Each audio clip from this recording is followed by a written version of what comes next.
If you're a mountain biker, I think the term is it's gnarly through here.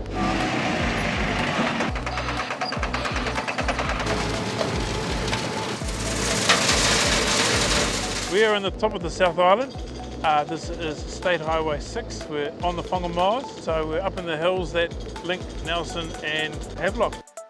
So it's a very steep, windy road. It is a main freight route. It's mountainous. There's lots of forestry through here. Risk of slip activity through here.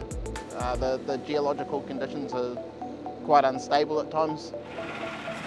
We're doing some resilience work, so this is to prevent further flood damage. We had quite a large rain event a couple of years ago, so we're doing some risk mitigation work down there. We're installing some new line channels, we're putting some culverts in, and we're doing some more overland flow to catch the secondary water as a fail-safe if the existing drainage can't handle the downfall.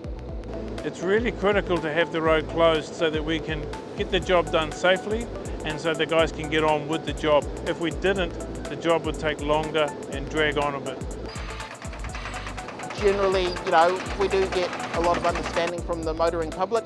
We do a convoy in the middle of the night to let people through if people have to catch a ferry or coming off a ferry.